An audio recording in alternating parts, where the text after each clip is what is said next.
A CBF e a seleção brasileira estão cada dia mais distante do torcedor, e com as últimas convocações e atitudes do Fernando Diniz, é claro que cada vez mais o torcedor vai se distanciando daquela que era para ser a maior paixão do brasileiro, a seleção brasileira de futebol.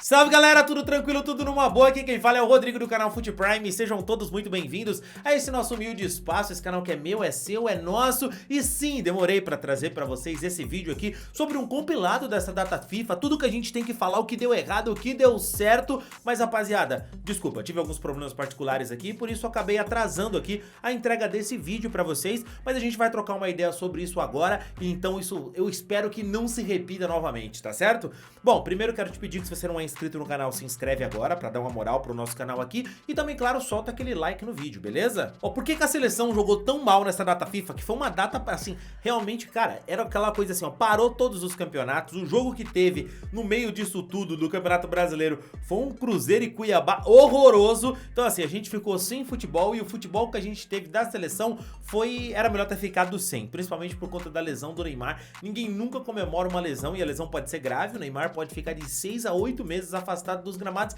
E se você ficou feliz com a lesão do Neymar, por favor, se você tá inscrito, se desinscreve, não volte mais aqui no nosso canal, que você não é bem-vindo. Não dá pra comemorar lesão de jogador, isso é impossível, cara, certo? É o trabalho do cara. Eu queria muito que o Neymar tivesse em campo pra eu criticá-lo toda vez que ele jogasse mal, mas torcer pro cara se lesionar ou comemorar que o cara se lesionou, eba, isso é coisa de maluco, tá? Bilu teteia da cabeça, irmão. Cara, tudo na seleção brasileira nessa data FIFA já começou mal. A gente pode falar que começou mal pelo seguinte: o Diniz é técnico do Fluminense e técnico da seleção brasileira. E você vai concordar comigo que é impossível um técnico acumular essas funções. Já houve casos em que técnicos, sim, acumularam essas funções, mas era uma outra época, rapaziada. Era uma época que, primeiro, a gente tinha muito talento, também não deu tão certo assim. E o futebol era mais fácil de você acompanhar, tudo tava visível ali. Até às vezes não tinha tantas transmissões, mas você via dentro de campo e você escolhia uns jogadores que tinham talentos que iam chegar e iam resolver. Hoje em dia são tantas ligas pra observar, pensa você.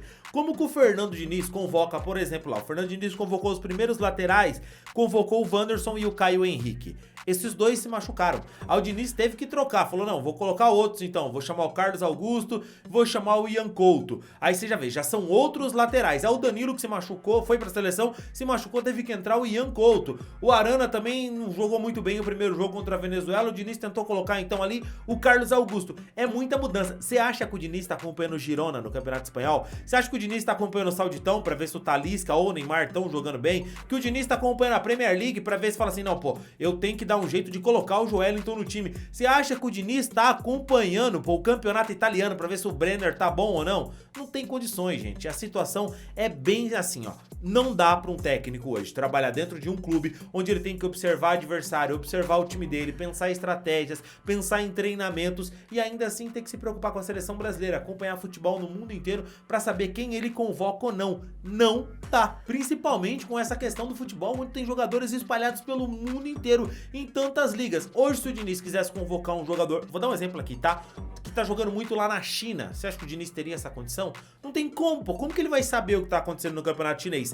Já, por exemplo, eu vou falar aqui, tá? Do Tite, ele tinha a comissão dele, tinha ali os caras que estavam observando cada campeonato. Eles tinham um mapa falando: olha, esses jogadores aqui são destaque. Por exemplo, o goleiro. A gente tem o Ederson, tem o Cássio, tem o Neto, tem aqui o Cássio, o Everton, tem o, sei lá, o Bento. A gente vai ficar de olho em todos esses goleiros, vamos ver o que eles estão fazendo. E aí ele tinha cada um acompanhando uma determinada liga pra fazer ali um scout realmente falando: ó, esse aqui tá bem, ele melhorou bastante, levou tantos chutes, fez tantas defesas.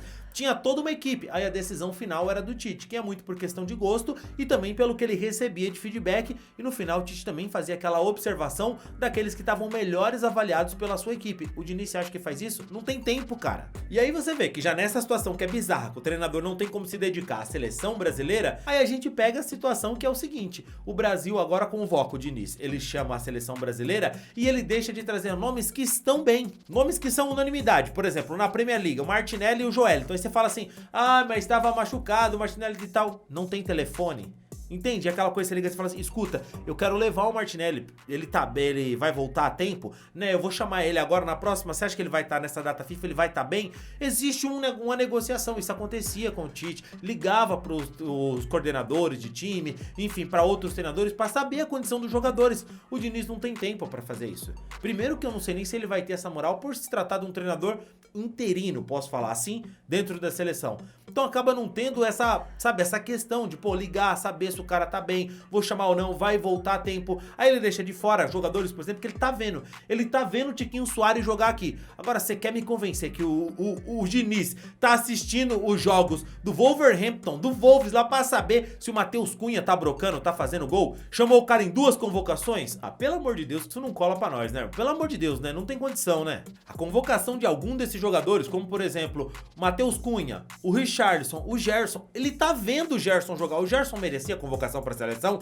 Na opinião de quem? Eu não conheci, eu acho que nem o treinador do Flamengo, o Gerson, não falaria, é meu momento, hein? Ele não iria, pô. Então assim, uma convocação completamente equivocada. Aí o esquema de jogo do Fernando Diniz dentro da seleção brasileira não encaixa, pô. Tu vê o Neymar vindo buscar a bola com o zagueiro, isso não existe. Não existe o Neymar vindo buscar a bola aqui com o zagueiro. A seleção no jogo contra a Venezuela amontoada, jogando Vinícius Júnior, Neymar e Rodrigo, tudo na mesma ponta.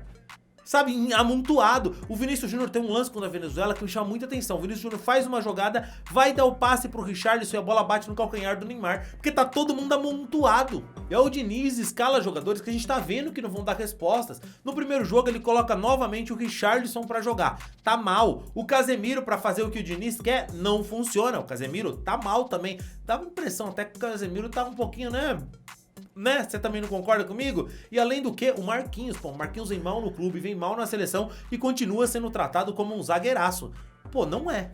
Desculpa, até acho que o Marquinhos teve um momento que ele foi picas, mas não é mais, pô. Não é, o Marquinhos tem falhado pra caceta no PSG e na seleção brasileira. Pô, olha o tanto de vezes que o Marquinhos não vem falhando, são muitas vezes, cara. E o esquema de jogo do Fernando Diniz não colabora com a seleção brasileira, com o que a gente tem. Vamos falar aqui, por exemplo, na seleção brasileira, o Bruno Guimarães joga como um segundo volante. No Newcastle, ele é praticamente o primeiro volante. É que o meio campo do Newcastle é muito dinâmico, mas ele é um primeiro volantão ali, é o cara que começa a jogada. Na seleção ele não é esse cara. O Bruno Guimarães, ele gosta de inverter jogo, certo? Ele dá umas fatiadas na bola ali, umas invertidas bonitas. Na seleção, um jogo de aproximação. O Vinícius Júnior precisa de uma bola longa. Ele precisa, claro, que de vez em quando o time, como o Real Madrid, dê uma seguradinha nas linhas ali, chame o adversário pra ele ter espaço pra partir pra cima, pra ele ter espaço pro drible. O Vinícius Júnior, dentro do Real Madrid, às vezes ele faz um segundo atacante, às vezes ele faz um falso 9, ele vem por dentro, abre o espaço ali pela esquerda. Na seleção brasileira isso não acontece. Porque o esquema de jogo do Fernando Diniz é muito diferente. Eu te pergunto, o Fernando Diniz quer montar um Fluminense dentro da seleção brasileira? Não vai funcionar, irmão.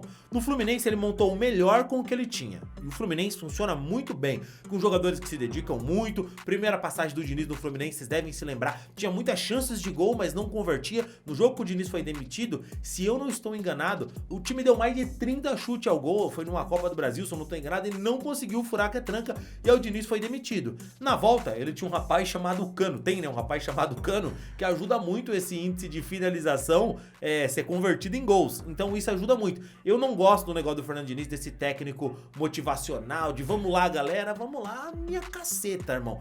Vamos como? Como que a gente vai fazer? Olha, a gente precisa de uma bola longa pro Vinícius Júnior, o Rodrigo precisa de aproximação. Olha, se eu tenho o Gabriel Jesus, eu posso deixar o Neymar de falso 9, porque o Jesus pode cair pela direita, entendeu? E aí o Neymar faz um falso 9. Não, o Neymar não vai vir buscar a bola aqui atrás. Aí, ó, Neymar, pera aí, agora eu quero que você crie mais. Jesus, seja referência, segura um zagueiro lá pra mim. Cadê isso na seleção brasileira? Porra, isso não precisa de um mês de treino. Isso você consegue implementar com uma semana de treino, que o Diniz teve, pô. Entende? É uma coisa que falta... Pô, não é possível, cara. Não é possível que eu, um burrão como sou, entendo mais de futebol que o Fernando Diniz. Não, isso não é... Não se pode cogitar uma coisa dessa, pô. Sabe, eu nunca vou questionar as decisões do Guardiola, nunca vou questionar as decisões do Tite. São caras que sabem mais de futebol do que eu. Depois que eles fazem, a gente fala, olha, isso aqui deu certo, isso aqui deu errado, a gente analisa. Agora o Diniz, pô, não é possível que ele não faz nada certo. A gente olha e fala, pô, mas isso aqui tem que fazer, isso aqui é básico, pô. Isso aí o Celso Roth faria, sabe? O Diniz não consegue, pô. Ele quer ser tão inovador, que faz tudo errado. Foi uma data FIFA péssima, a seleção brasileira perdeu mais credibilidade, empatou com a Venezuela, perdeu nas eliminatórias, que não perdia desde 2015 com o Dunga. Pô, a gente não perdia pro Uruguai, acho que desde 2000. Pô, são 23 anos, irmão. Pelo amor de Deus.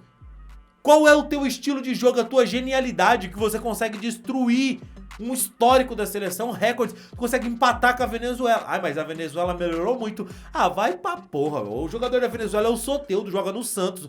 Dá uma segurada aí. É bom jogador? Pô, é bom jogador. Mas pra enfrentar uma seleção brasileira, você vê o Soteldo na Copa do Mundo? Ah, dá uma segurada, pô. Não tem condição, gente. Pelo amor de Deus, pô.